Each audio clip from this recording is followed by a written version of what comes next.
Halo Ananda semua, ketemu lagi dengan Teacher As dalam mata pelajaran Produk Kreatif dan Kewirausahaan.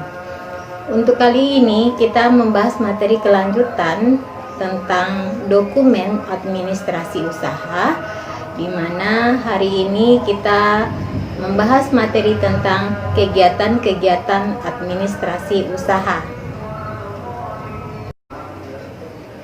Administrasi adalah suatu kegiatan dari suatu kelompok orang yang mengadakan kerjasama untuk mencapai tujuan bersama.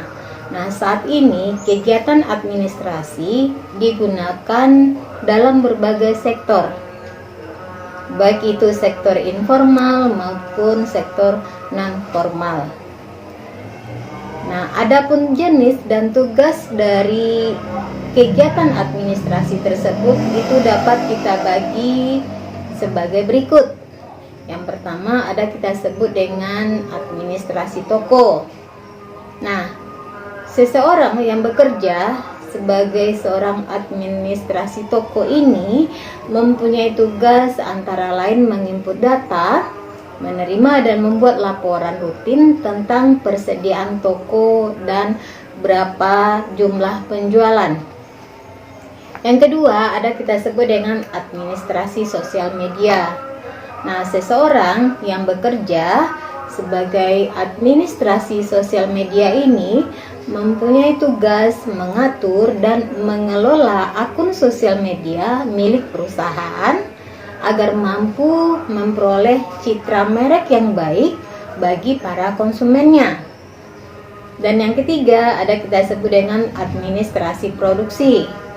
Nah, seseorang yang bekerja sebagai administrasi produksi ini mempunyai tugas mengumpulkan data hasil produksi, memproses dan membuat laporan harian bagian produksi tersebut. Nah, apa saja kegiatan-kegiatan administrasi yang dapat dilakukan dalam satu perusahaan? Yang pertama kita sebut dengan kegiatan surat menyurat. Yang kedua, kegiatan perizinan usaha. Yang ketiga, kegiatan perjanjian dagang. Dan yang keempat, kegiatan pemesanan dan pengiriman produk. Kemudian yang kelima, ada kegiatan kepegawaian. Yang keenam, ada kegiatan proses produksi. Dan yang ketujuh kita sebut dengan proses kegiatan pergudangan. Dan yang terakhir kita sebut dengan kegiatan bagian produksi. Nah, kita bahas yang pertama, kegiatan administrasi yang dilakukan dalam satu perusahaan. Yang pertama kita sebut dengan kegiatan surat menyurat. Nah, kegiatan surat menyurat ini sangat penting sekali dilakukan dalam kegiatan usaha karena salah satu contoh bentuk hubungan antara perusahaan dengan pihak lain. Nah, jenis surat yang biasa digunakan dalam kegiatan usaha ini disebut dengan surat niaga. Nah, apa saja jenis-jenis surat niaga yang bisa digunakan atau yang dibuat oleh perusahaan? Yang pertama kita sebut dengan surat perkenalan.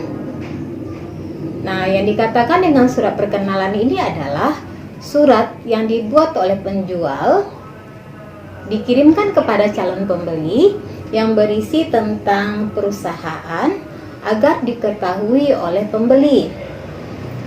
Nah, dalam surat perkenalan ini berisi informasi tentang nama perusahaan, bidang usaha yang dijalani oleh perusahaan tersebut, kemudian selanjutnya alamat perusahaan, kemudian kualitas produk yang akan dikenalkan itu, kemudian terakhir harapan atau prospek yang akan diinginkan atau dikehendaki oleh perusahaan tersebut.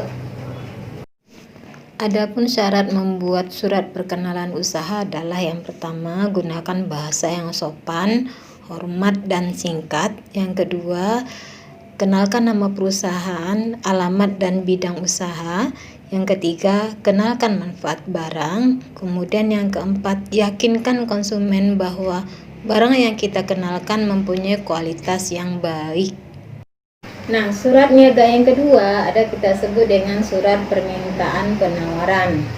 Nah, surat permintaan penawaran ini adalah surat yang diminta dan dikirimkan oleh calon pembeli kepada penjual untuk meminta penawaran mengenai barang atau jasa yang akan dibutuhkannya. Nah, dengan adanya surat penawaran dari penjual, nantinya calon pembeli akan dapat mengetahui apa saja barang yang akan dijual oleh si penjual tadi. Yang harus diperhatikan dalam membuat surat permintaan penawaran adalah yang pertama, tetapkan jenis barang dan kapan barang tersebut diperlukan. Yang kedua, minta informasi yang lengkap tentang cara pembayaran, syarat penyerahan barang, dan bagaimana cara pengiriman barang. Kemudian yang ketiga, minta daftar harga atau brosur serta contoh barang yang akan kita butuhkan.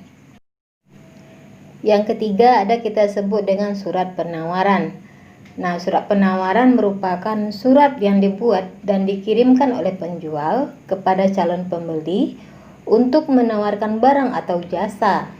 Nah, penawaran ini dapat terjadi karena adanya permintaan penawaran dari calon pembeli atau dapat juga tanpa adanya permintaan. Bagaimana caranya kita menyusun surat penawaran tersebut? Caranya adalah yang pertama, bahasa surat harus menarik agar menimbulkan minat dari konsumen. Yang kedua, isi surat tidak boleh bertentangan dengan kondisi barang atau jasa yang ditawarkan. Yang ketiga, isi surat harus memotivasi pembaca agar ingin tahu lebih lanjut tentang sesuatu yang ditawarkan. Yang keempat, menyebutkan kualitas dan kapasitas barang yang ditawarkan, kemudian mencantumkan sifat penawarannya seperti penawarannya bebas, berjangka, atau penawarannya terikat. Berikut ini adalah contoh surat penawaran. Demikian materi kita hari ini. Minggu depan kita lanjutkan kembali. Sampai jumpa.